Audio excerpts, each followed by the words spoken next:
Salmo de número 27. Este é um salmo escrito pelo rei Davi, que diz o seguinte: O Senhor é minha luz e minha salvação. Então, por que ter medo? O Senhor é a fortaleza de minha vida. Então, por que estremecer? Quando os maus vierem para me destruir, quando meus inimigos e adversários me atacarem, eles tropeçarão e cairão. Ainda que um exército me cerque, meu coração não temerá. Ainda que invistam contra mim, permanecerei confiante. A única coisa que peço ao Senhor, o meu maior desejo, é morar na casa do Senhor todos os dias de minha vida, para contemplar a beleza do Senhor e meditar em seu templo. Pois ali me abrigará em tempos de aflição, e em seu santuário me esconderá. Em segurança, numa rocha alta me colocará. Então manterei a cabeça erguida acima dos inimigos que me cercam. Em seu santuário oferecerei sacrifícios com gritos de alegria. Cantarei e louvarei o Senhor com música. Ouve minha oração, ó Senhor. Tem compaixão e responde-me. Meu coração ouviu tua voz dizer: venha e entre na minha presença. E meu coração respondeu: Senhor, eu irei. Não voltes as costas para mim, em tua ira não rejeites teu servo. Sempre foste meu auxílio. Não me deixes agora, não me abandones, ó Deus de minha salvação. Mesmo que meu pai e minha mãe me abandonem, o Senhor me acolherá. Ensina-me a viver, Senhor. Guia-me pelo caminho certo, pois meus inimigos estão à minha espera. Não permitas que eu caia nas mãos deles, pois me acusam de coisas que nunca fiz e me ameaçam, respirando violência. Ainda assim, confio que verei a bondade do Senhor enquanto estiver aqui, na terra dos vivos. Espere pelo Senhor e seja valente e corajoso. Sim, espere pelo Senhor. Essa é a palavra do nosso Deus. Este salmo, ele trata sobre medo, sobre ansiedade, sobre preocupação. E Davi nos dá um belo exemplo neste salmo de como enfrentar isso que tem tido por muitos atualmente como algo natural, como algo que não é nenhum problema. Cada vez mais tem se dito isso, que a ansiedade é uma parte natural, não no sentido de que seja comum da vida, mas que é uma parte que acontece e que, portanto, não devemos nos preocupar tanto com isso, ou que não devemos tratar a ansiedade como um pecado, ou, recentemente, inclusive, tem havido uma discussão se a própria ansiedade não é algo que nos faz bem. Estava lendo recentemente uma matéria da Veja que dizia justamente isso, como a ansiedade pode ser de muito proveito para nós. Mas não é a abordagem que a Bíblia trata. A Bíblia não trata a ansiedade sob essas perspectivas que nós, na nossa sociedade secular moderna, tem tratado. Muitas abordagens, muitos livros têm sido escritos sobre este tema, e geralmente um conselho que é dado e que aparentemente pode ser algo que nós olhamos e falamos: eu acho que tem sentido, eu acho que tem razão, eu acho até que muito se parece com o princípio bíblico. Mas tem sido dito que para lutarmos contra a ansiedade, precisamos não pensar naquilo que pode acontecer. E eu mesmo já disse tantas vezes isso, né? Porque geralmente não faz muito sentido eu realmente ficar sofrendo por alguma coisa que pode ou não acontecer, porque pode não acontecer. E aí eu estou sofrendo à toa, antecipadamente. Só que existe uma situação aqui. Pode não acontecer algo que eu esteja ansioso sobre o futuro, mas pode acontecer, sim. Em grande medida, as coisas que nós tememos acontecem. E não me parece uma abordagem bíblica dizer que nós deveríamos deixar de pensar nessas coisas. Um autor que eu li essa semana dizia uma frase, abre aspas, dizendo assim: qualquer atitude em relação à vida que minimize o mal ou que minimize o terror é falsa. Ainda que nós estejamos tentando fugir da ansiedade, o ponto dele é, quando nós tentamos minimizar o horror do mal, do sofrimento, do terror das coisas, fazer isso é falsidade. Então a melhor saída não seria você deixar de pensar, deixar de imaginar coisas que podem acontecer ou não. Mas este salmo nos mostra que Davi fez o exato oposto. Quero te convidar a pensar que Davi fez o oposto das abordagens modernas em relação à ansiedade, porque Davi imaginou intencionalmente as piores situações possíveis para desenvolver uma estratégia robusta diante do medo e diante da ansiedade.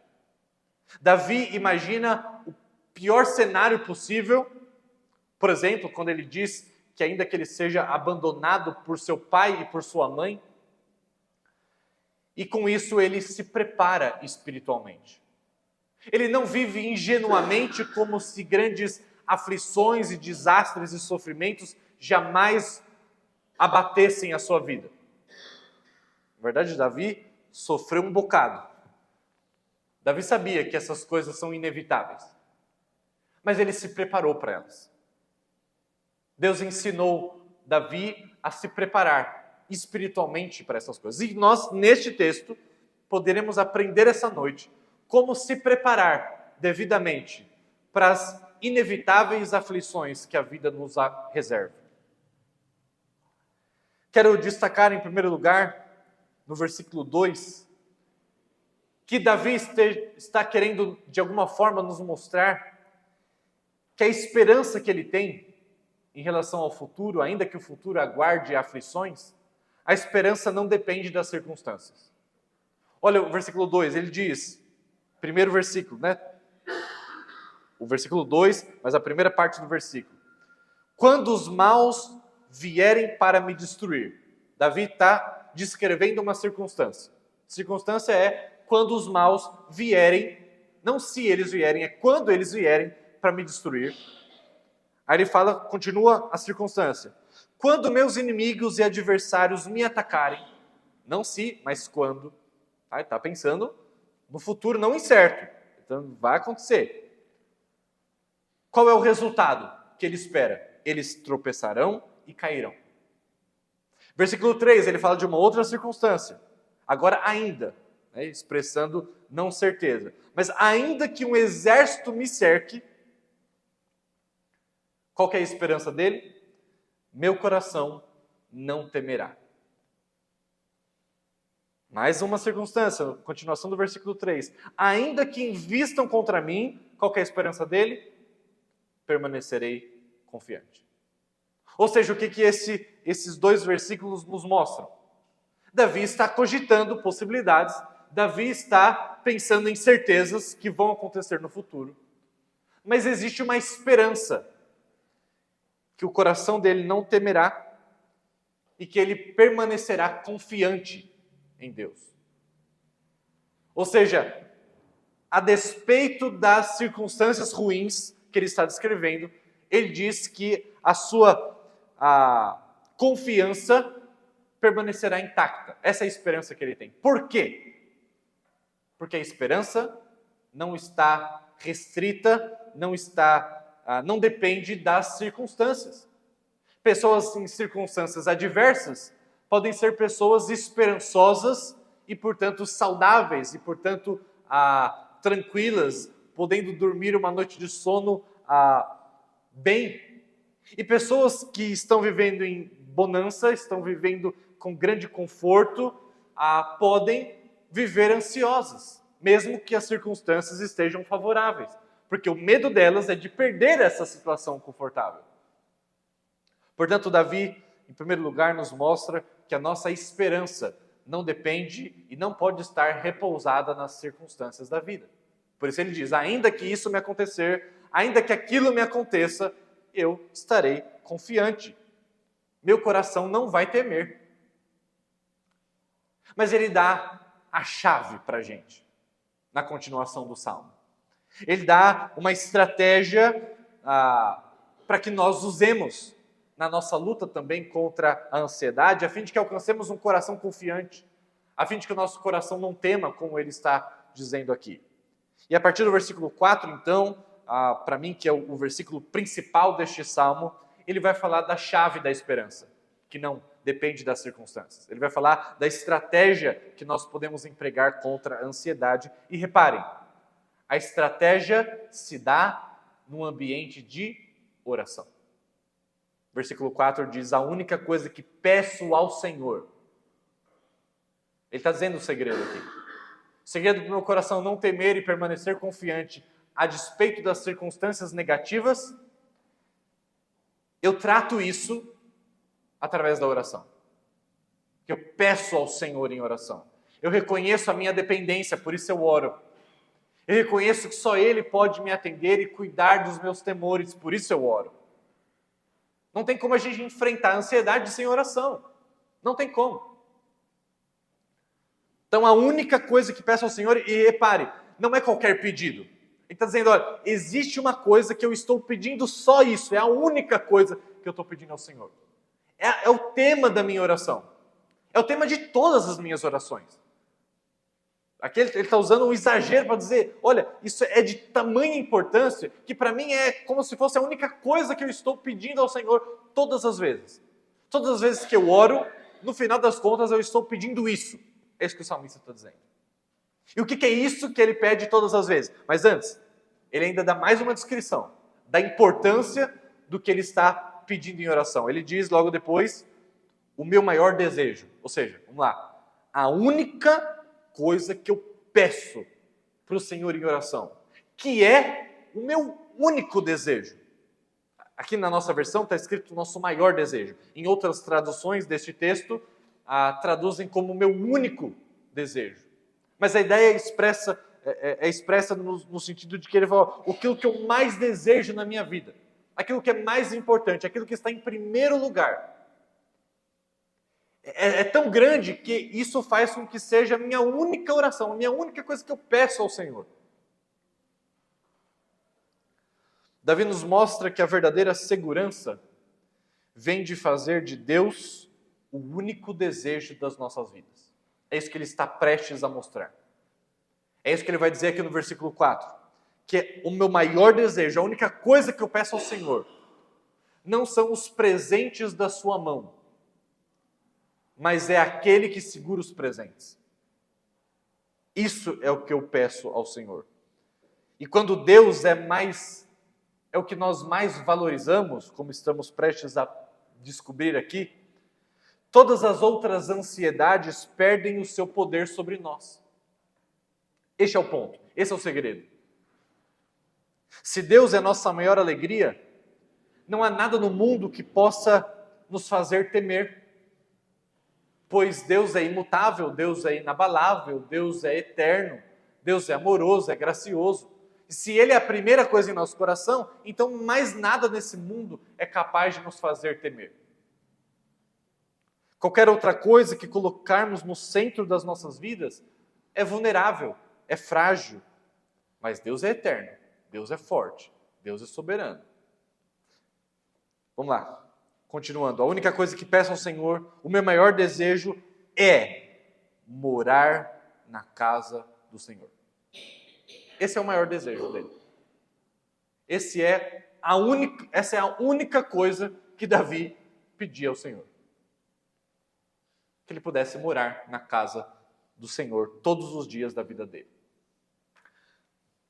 Pergunta, na época de Davi, qual era a casa do Senhor? Não era o templo. Quem construiu o templo foi seu filho, Salomão. Certo? Então não tem nada a ver com um negócio, Deus mora no templo construído depois por seu filho.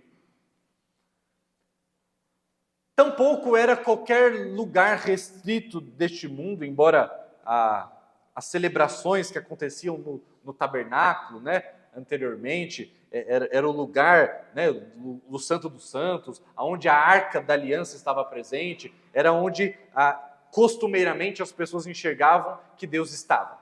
Mas depois, né, tentando respeitar uma situação histórica aqui, logo depois que Salomão constrói o templo, o que ele mesmo reconhece quando ele vê todo aquele templo pomposo, bonito, cheio de detalhes? Ele diz: esse templo não consegue guardar Deus preso aí dentro, porque Deus é muito maior do que esse templo.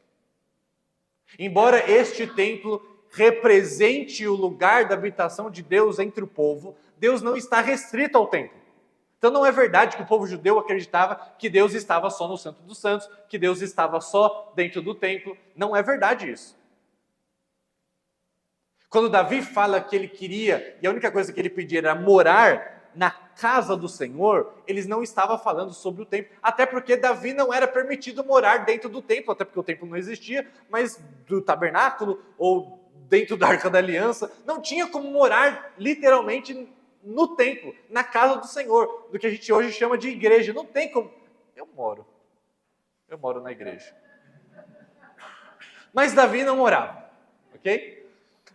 E certamente não é isso que ele está dizendo. Ele não queria ser o zelador da igreja, ele não queria ser o pastor da igreja. Eu não tenho nenhum benefício a mais por morar nesse lugar que nós nos reunimos.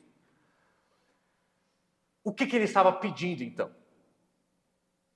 Qual era o pedido de Davi? Que ele demonstra tamanha importância quando ele diz: a única coisa que eu quero é morar na casa do Senhor. O que morar aqui se refere? Morar se refere a habitar na presença constante de Deus. Não necessariamente um local físico, mas experimentar a presença de Deus de uma maneira contínua. É isso que Davi estava pedindo. E essa é a única coisa que pode nos libertar dos nossos medos e ansiedades. Habitar na presença do Senhor, que está em todo lugar, em todo momento, mas experimentar essa presença de Deus de uma forma contínua, de uma forma íntima, de uma forma poderosa. Davi não podia literalmente viver no templo, mas desejava estar sempre em comunhão com Deus. E isso ele certamente sabia que era a coisa que mais deveria desejar. Por isso esse era o único pedido dele. Não que ele não fizesse outros, mas que todos os outros eram ligados a este. Porque se ele tivesse todo o resto, mas não tivesse essa comunhão, essa experiência com a presença contínua de Deus com ele, todo o resto não valia de nada.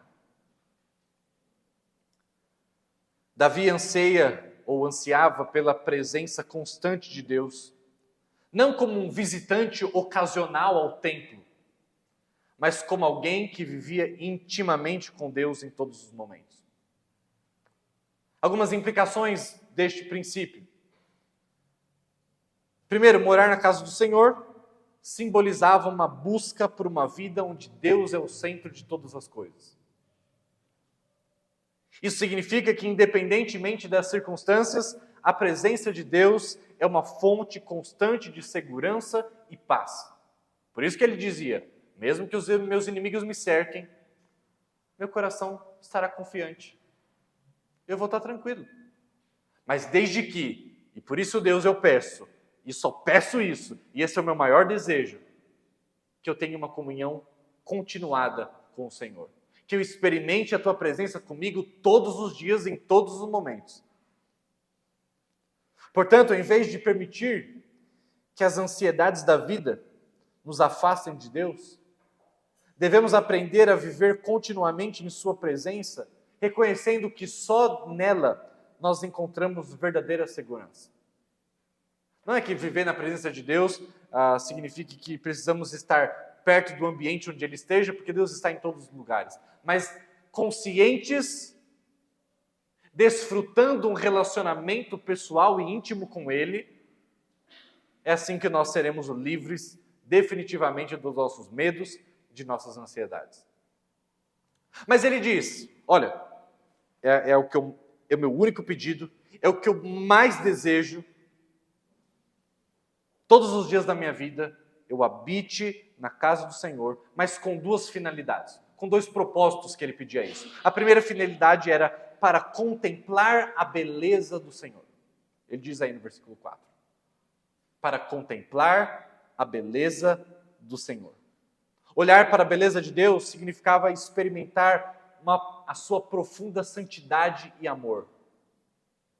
Era gastar tempo, um tempo contemplativo, olhando para as qualidades, olhando para os atributos, olhando para as riquezas do ser de Deus, contemplando o seu amor, a sua santidade, a sua pureza.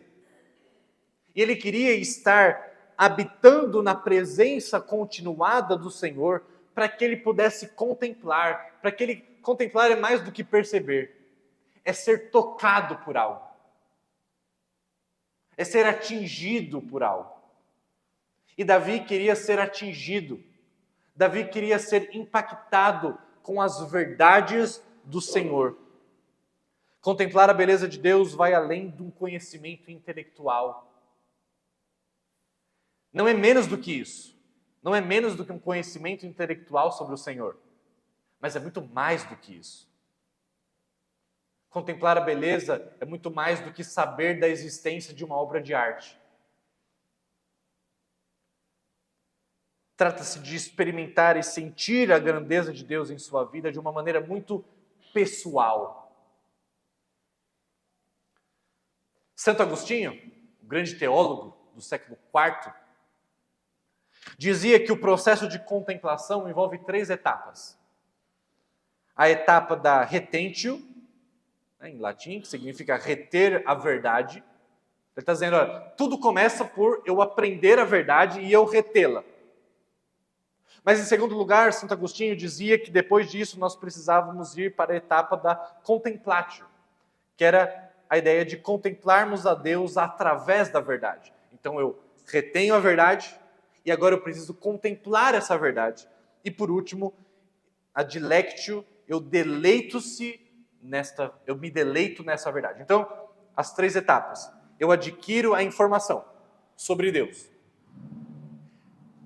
Eu começo a contemplar essa informação sobre Deus. E essa contemplação me leva ao deleite, me leva à alegria, me leva a uma plena satisfação naquilo que eu contemplei e fui atingido pela verdade que uma vez foi adquirida. 3 etapas. Eu adquiro a verdade e, infelizmente, meus irmãos, a gente para na primeira etapa. A gente fala assim, olha, eu não sei porque eu ando ansioso, porque eu sei que Deus é soberano. Eu sei que Deus me ama. Eu sei que Deus é sábio e Ele tem um propósito para todas as coisas que acontecem na vida, que Ele faz. Eu sei de tudo isso. Você está falando que você tem a informação, que é uma parte importante. Mas se você não contemplar, se você não gastar tempo meditando, observando, sendo atingido por essas verdades, e mais do que por essas verdades, ser atingido pelo Deus que está por detrás dessas verdades, e se isso nunca virar um deleite, se isso nunca virar a alegria do seu coração, essas verdades não resolverão a sua ansiedade. Não resolve. Não resolve dizer para você, Deus é soberano, Deus te ama, Deus é sábio, Ele sabe o que faz, há um propósito para tudo. Isso não vai servir de nada enquanto nós não formos atingidos verdadeiramente por essa verdade, enquanto nós não enxergarmos esse Deus por detrás dessas verdades, enquanto nós não encontrarmos deleite nessas verdades. Enquanto isso não for tratado como algo meu, pessoal, enquanto isso não se tornar pessoal para mim, isso não vai me libertar de medo, ansiedade, nada. Portanto, não é apenas um ato de conhecer, mas ser transformado por aquilo que se conhece.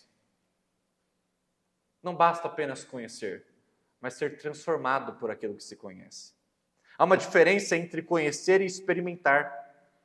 Saber que Deus é santo e amoroso é diferente de experimentar profundamente a sua santidade, o seu amor. A contemplação leva a uma conexão emocional e espiritual com Deus, que transforma a maneira como nós vemos o mundo, que transforma a maneira como nós respondemos às dificuldades da vida. Portanto, assim como as pessoas contemplam a beleza das coisas, como a carreira, como o sucesso, como os relacionamentos, devemos aprender a contemplar a beleza de Deus, e não se faz isso com pressa. Ninguém entra no museu ou numa obra de arte quando de fato está interessado naquilo e sai correndo dizendo, bom, eu já vi. Eu passei correndo, eu dei uma olhada rapidinho assim. Isso não é contemplar. Os verdadeiros amantes de arte, eles passam tempo olhando, fitando, até que uma hora a obra de arte os atinja. Nós precisamos aprender a gastar tempo. Não só adquirindo informações, mas contemplando, experimentando. Isso significa encher a nossa mente e coração com os pensamentos sobre Deus, saboreando a sua presença e permitindo que Ele nos encha completamente. Sem isso, nós não venceremos a ansiedade. E por isso Davi entendia. Ele dizia, esse é meu único pedido, que eu possa morar com o Senhor todos os dias da minha vida, que eu desfrute desse relacionamento íntimo. Para quê? Eu contemple, para que eu experimente, para que eu contemple a beleza do Senhor. Não basta saber apenas que Ele é belo, eu preciso contemplar a sua beleza, eu preciso encontrar deleite e alegria nessa beleza. E mais uma finalidade, ele diz, para contemplar a beleza do Senhor e para meditar em seu templo. Na verdade, uma coisa leva a outra. Meditar em seu templo, de novo, ele não está se referindo a um lugar físico. Mas ele está falando de algo que nós fazemos diante da presença de Deus. É uma meditação diante da presença de Deus. Tem uma frase que eu anotei no meu lugar onde eu faço devocional, que eu preciso me lembrar toda vez que eu vou ler a Bíblia, que é muito importante. A frase diz assim, lembre de ler esse livro, junto com o seu autor. Sabe o que impacta para mim? Porque, por exemplo, não é surpresa para ninguém que eu gosto muito, já li todos os livros do Tim Keller. E eu fico me imaginando poder ler um livro que você gosta muito do autor, junto com o autor. Pensa num autor que você gosta. Imagina ler o livro junto com ele e falar, cara, o que você estava pensando quando você escreveu isso aqui? Qual a sua opinião mais detalhada sobre isso? Me conte mais alguma coisa. Seria muito legal. Deus nos convida a ler o seu livro com ele, com o autor. Isso é meditar no seu santo templo. Meditar no templo significa eu medito nas coisas do Senhor na presença dele. E isso, uma coisa leva a outra, porque meditar na presença do Senhor sobre essas verdades, tempo suficiente para que eu contemple o Senhor, isso vai fazer com que eu encontre alegria nisso, que as ansiedades e preocupações sumam, e isso, por sua vez, vai retroalimentar a minha vontade de meditar, de gastar tempo na presença do Senhor, pensando sobre Ele, pensando sobre os seus feitos. Portanto, o segredo de Davi, basicamente, era a única coisa que peço ao Senhor, o meu maior desejo é morar na casa do Senhor, todos os dias da minha vida, para contemplar a beleza do Senhor e meditar no seu templo. Agora, antes de passar para a próxima parte deste salmo, eu preciso alertar, prestem atenção no que eu disse, isso nada se refere ao lugar físico da reunião dos crentes. Porque senão a gente vai ler esse texto e vai falar, ok, eu cumpro esse texto de domingo.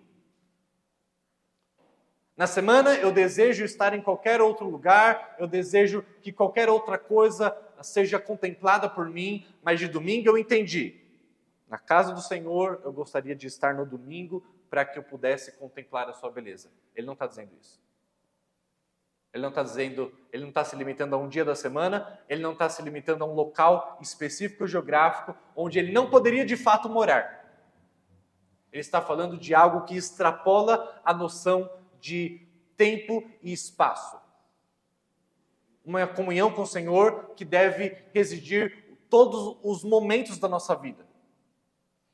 E ele expressou isso dizendo: eu gostaria de morar todos os dias. Eu gostaria de passar o tempo todo contemplando a beleza do Senhor, porque é isso que vai me libertar dos meus medos, dos meus temores, das minhas ansiedades. Portanto, a maneira de aplicarmos esse texto é no dia a dia da vida. Não apenas aquilo que nós fazemos no domingo, embora aquilo que fazemos no domingo é muito importante, é muito relevante, e tem uma série de outros textos da Bíblia que falam sobre isso. Mas não se limita apenas ao dia em que a igreja se reúne. E o versículo 5 ele dá uma razão. Na verdade, ele dá 3 razões. Por que ele pede isso? Primeira razão, pois é ali, no lugar da presença de Deus, no lugar da comunhão com Deus, ali Deus me abrigará em tempos de aflição. Reparem mais uma vez, tempos de aflição existirão. Davi conta com eles. Ele está dizendo, se os tempos de aflição chegarem, não. Ele não está com uma visão triunfalista da vida. Ele não tem uma visão da teologia da prosperidade. Porque eu contemplei o Senhor, então vai tudo dar certo na minha vida. Não, ele está falando, vai ter aflição, vai ter problemas, meus inimigos vão me cercar. Vai acontecer. Só que quando eu estiver contemplando o Senhor, quando eu estiver admirado com a sua beleza, quando eu estiver sendo impactado pela sua presença, Ele vai me abrigar nos tempos de aflição. Os tempos de aflição continuarão surgindo, mas eu estarei abrigado. Perceba, não é ingenuidade, mas também não é ansiedade. Ingenuidade seria você pensar que porque você tem tempo com Deus, porque você contempla Deus, porque você tem comunhão com Ele, nada de mal vai acontecer com você. Ingenuidade. Ele está dizendo, não, Davi, eu sei que vai ter aflição. Jesus disse que passaremos por aflição. Mas também não é ansiedade, porque ele não teme, porque ele sabe que ele encontrará abrigo. Não é medo paralisante de atravessar uma rua movimentada, porque o medo ele nos paralisa. Mas também não é uma ingenuidade quanto aos perigos de atravessar uma rua movimentada quando se é criança. Mas é a segurança de quem atravessa de mãos dadas com seu pai. Uma criança precisa ter receio de atravessar a rua sozinho. Precisa ter medo. É isso que a gente ensina para a criança. Não atravessa a rua sozinho. O ônibus vai passar por cima da sua cabeça. A gente fala isso para quê? Para deixar ela com medo. Não é para atravessar a rua sozinho. Mas a gente não quer que esse medo jamais faça atravessar qualquer rua quando na nossa presença. Nós não queremos que ela tenha um medo paralisante, mas também que nós não queremos que ela seja ansiosa. Não queremos que ela tenha ingenuidade, achando que pode atravessar qualquer rua sem olhar para os lados, sem ter a presença de um adulto. Mas nós queremos que ela tenha a segurança necessária para que mesmo diante dos desafios de atravessar uma rua movimentada, na certeza de que existe um abrigo, na certeza de que existe alguém que estará guiando, conduzindo pela sua mão, então ela possa ter a confiança necessária para atravessar. O que Davi está falando é isso. Ele não está falando de uma ingenuidade que tampa os olhos e sai atravessando, mas não está falando de um medo paralisante que o faz ficar parado. Ele diz, quando a aflição chegar, o Senhor vai me abrigar. Eu pegarei em suas mãos e eu estarei seguro, mas a aflição vai chegar. Percebe? Segunda razão, pois ali me abrigará em tempos de aflição e em seu santuário me esconderá. Terceira razão, e em segurança numa rocha alta me colocará. Numa rocha alta me colocará. Guarde essa informação no final dessa mensagem, você vai entender a importância deste fato. Ele agora dá 3 resultados. Primeiro resultado, então manterei a cabeça erguida acima dos inimigos que me cercam, porque eu contemplei a beleza do Senhor, porque eu estarei abrigado pelo Senhor. Segundo resultado, em seu santuário oferecerei sacrifícios com gritos de alegria. Por que gritos de alegria? É a terceira etapa que Agostinho falava. Primeiro eu retenho a verdade, depois eu contemplo a verdade e por último eu me deleito na verdade. Porque eu agora tenho comunhão com o Senhor e contemplo a sua beleza na sua habitação, agora eu posso, com gritos de alegria, oferecer sacrifícios a este Deus que me abriga. Gritos de alegria, em meio a aflições. Em meio às aflições. E o último resultado, então eu cantarei e louvarei o Senhor com música. Ou seja, a alegria extrapola o nosso ser e a gente grita, e a gente canta, e a gente louva ao Senhor com música, porque nós estamos tão seguros em teus braços, que mesmo em meio às aflições, nós podemos contemplar, não mesmo em meio, às vezes é nas aflições que podemos contemplar melhor a beleza do Senhor. Mas até aqui ele fala, a única coisa que eu peço ao Senhor, ele está contando para a gente de alguma coisa que ele faz, ele ora, pedindo essas coisas. Mas agora no Salmo, a partir do versículo 7, ele de fato põe em prática a oração, agora ele começa a orar. A partir do versículo 7, ele está orando. E ele diz assim para Deus, ouve a minha oração, ó Senhor. É a primeira petição dele. Ele está dizendo para a gente, eu tenho uma confiança que extrapola as circunstâncias. É o começo do texto. Depois ele diz, o segredo dessa confiança é que eu peço a única coisa para o Senhor, o que eu mais desejo é habitar na casa dele, contemplá-lo todos os dias da minha vida, e isso me traz uma série de resultados, né, de consequências proveitosas, e agora eu quero orar. Agora eu oro, dizendo, Deus, ouve a minha oração, ouve o pedido que eu faço, e tem compaixão de mim, Senhor, e responda-me. Meu coração ouviu a tua voz dizer, venha e entre em minha presença. Ou seja, ele ouviu o chamado de Deus para um relacionamento. O que ele responde? Versículo 8, e o meu coração respondeu, Senhor, eu irei. Senhor, eu vou ter relacionamento contigo. O Senhor me chamou. E se o Senhor me chamou, eu respondo que sim, e eu vou ao Senhor. E Deus nos chama. E Deus nos oferece relacionamento. E nós, de igual maneira, podemos, como Davi, dizer, Senhor, eu irei. O Senhor nos convida a todo momento a um relacionamento com Ele. Temos a Sua palavra, temos o Seu Santo Espírito, temos os portais do trono de graça abertos diante de nós. Existe um chamado contínuo e nós devemos responder, Senhor, eu irei. Senhor, eu estarei lá. Senhor, não há nenhum outro compromisso mais importante, Senhor. Versículo 9, não volte as costas para mim, em tua ira não rejeites o teu servo, sempre foste meu auxílio, Deus. Percebe a oração de Davi? Davi está falando coisas para o Senhor, para que ele seja relembrado. Está dizendo, o Senhor sempre foi meu auxílio, eu preciso relembrar disso. Nos momentos da aflição, eu preciso lembrar que o Senhor fez no meu passado. Eu preciso relembrar de outras vezes que o Senhor foi o meu auxílio. E agora eu posso pedir, Senhor, não me deixes agora. O Senhor me acompanhou até aqui, não me deixes, não me abandones, ó Deus da minha salvação. Olha quantas afirmações ele faz nessa oração que são relevantes em momentos de ansiedade. O Senhor é minha salvação, o Senhor foi meu auxílio, o Senhor me chamou para a comunhão e eu respondo, eu irei. E o versículo 10 ele diz, mesmo que meu pai e minha mãe me abandonem, o Senhor me acolherá. Lembra que eu falei? Davi não usa a estratégia moderna de lidar com a ansiedade não pensando sobre o que pode acontecer. Davi está pensando, ainda que meu pai me abandone, ainda que minha mãe me abandone, não tinha acontecido, mas ele está dizendo, ainda que o Senhor vai me acolher, o Senhor não vai me abandonar. A ansiedade, preste atenção no que eu vou dizer, a ansiedade surge quando coisas boas, como família, como carreira, como romance, coisas boas, mas se tornam coisas principais. É isso que podemos aprender aqui. Quando coisas boas se tornam coisas principais em nossas vidas, elas se transformam em ídolos, e quando eles são ameaçados, isso gera ansiedade.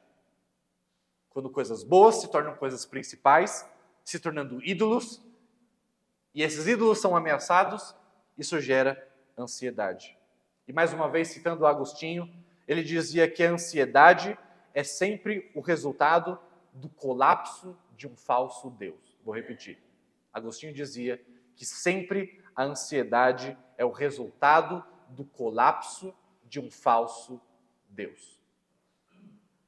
Davi diz, mesmo que o meu pai e minha mãe me abandonem, o Senhor me acolherá. A única maneira de ser verdadeiramente livre do medo é fazer de Deus nosso único desejo. Porque mesmo que meu pai e minha mãe me abandonem, se Deus vai me acolher, o que é que eu estou perdendo de fato? Essa é a lógica. Ele não permitiu que coisas boas como pai e mãe se tornem as coisas principais. Isso é idolatria. E a chave para uma vida confiante é rejeitarmos a idolatria, valorizando aquilo que deve ser valorizado como principal, como a única coisa, como o maior desejo. Consegue perceber isso? Davi está falando até coisas boas, como meu pai e minha mãe. Se eles me abandonarem, eu não serei abalado, porque o Senhor vai me acolher. Porque Ele é o meu maior desejo. Ele é a única coisa que eu peço. E então ele continua a oração dizendo no versículo 11, ensina-me a viver, Senhor. Guia-me pelo caminho certo, pois meus inimigos estão à minha espreita. Não permitas que eu caia nas mãos deles, pois me acusam de coisas que eu nunca fiz e me ameaçam respirando violência.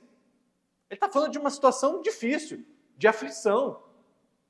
Coisas que eu e você não enfrentamos na mesma medida. Mas no versículo 13 ele volta a falar de esperança. Ainda assim, Deus, ainda com todas essas coisas, eu confio que eu verei a bondade do Senhor. Por quê? Porque eu estou contemplando a tua beleza. Porque eu estou encontrando deleite. Ainda assim, confio que verei a bondade do Senhor enquanto estiver na terra dos vivos. Davi tinha uma confiança inabalável de que ele veria a bondade do Senhor sendo relevada de uma maneira ainda mais sublime do que já tinha acontecido até então. A única coisa que peço ao Senhor, o meu maior desejo, é morar na casa do Senhor todos os dias da minha vida para contemplar a beleza do Senhor e meditar em seu santo templo. Mas deixa eu te fazer uma pergunta. Talvez a pergunta mais importante dessa mensagem. Quando Davi está falando sobre contemplar o Senhor em meio a essa imagem do templo, né, essa imagem do santuário, o que passava na cabeça dele quando ele falava sobre esses artefatos religiosos? O que passava na cabeça de Davi sobre o ritual que acontecia no santuário? O que era isso? Não era uma coisa bonita de ver, não. Era sacrifício de animais. É os sacrifícios que aconteciam no templo. É os sacrifícios que aconteciam no tabernáculo. Era isso que ele via. E Davi via nessas coisas horrendas, de animais sendo mortos para que os nossos pecados fossem expiados, como uma coisa em que ele percebia a beleza do Senhor. É isso que ele está dizendo. Ele está dizendo que quando ele olhava para esses elementos religiosos, no final das contas, porque era isso que ele conhecia, ele conseguia ver beleza do Senhor. Agora, sabe de uma coisa? No Novo Testamento, séculos depois disto, Jesus é descrito como o templo. O lugar onde definitivamente encontramos a presença do Senhor. Jesus é o templo. Davi estava falando, eu oro e peço, a única coisa é que eu habite no templo do Senhor todos os dias da minha vida. E Jesus vem e ele fala, eu sou o templo. Eu sou o templo. Aquele que quer ter comunhão com o Pai, precisa ter comunhão comigo. Contemplar a beleza de Deus agora é feito através da pessoa de Jesus. Especialmente ao olhar não para o sacrifício de animais, como na época de Davi, mas olhar para os sacrifícios, o sacrifício perfeito de Jesus. É por meio dele que nós podemos contemplar a beleza do Senhor. E a grande aplicação para nós é que se Davi pôde ver a beleza de Deus por meio dos rituais antigos de sacrifício, quanto mais nós não podemos ver a beleza de Deus na face de Jesus Cristo. Eis o Cordeiro de Deus que tira o pecado do mundo. Oh, quanta beleza podemos enxergar na sua face ensanguentada.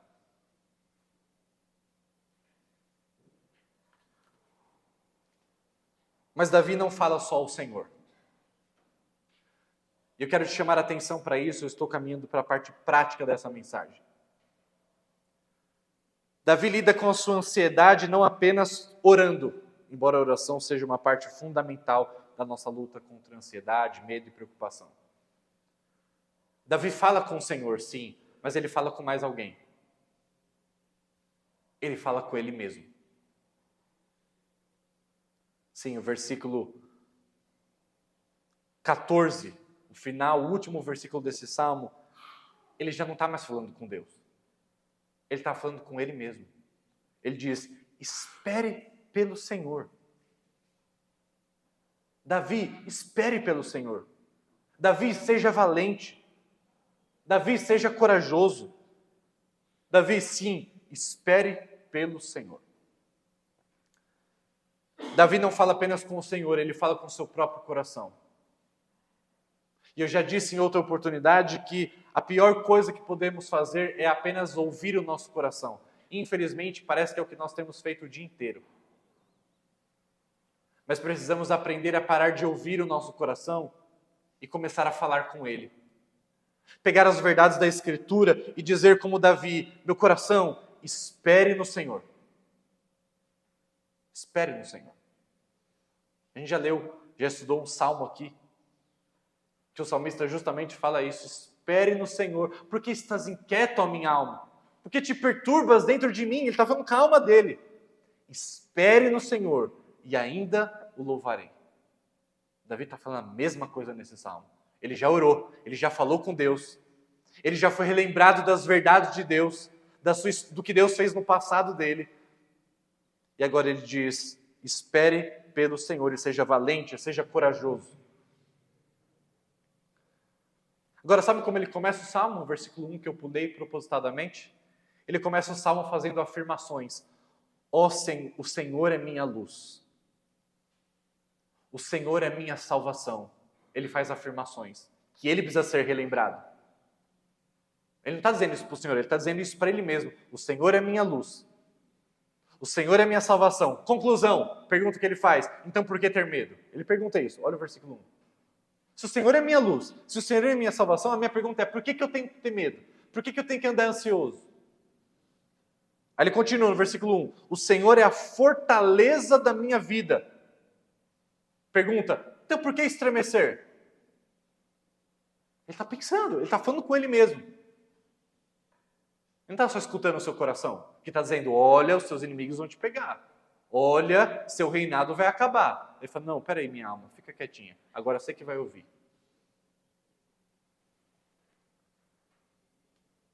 O único caminho, então, para vencer a ansiedade é fazer de Deus o nosso único desejo. É o que nós aprendemos nesse texto. E como fazer de Deus o nosso único desejo?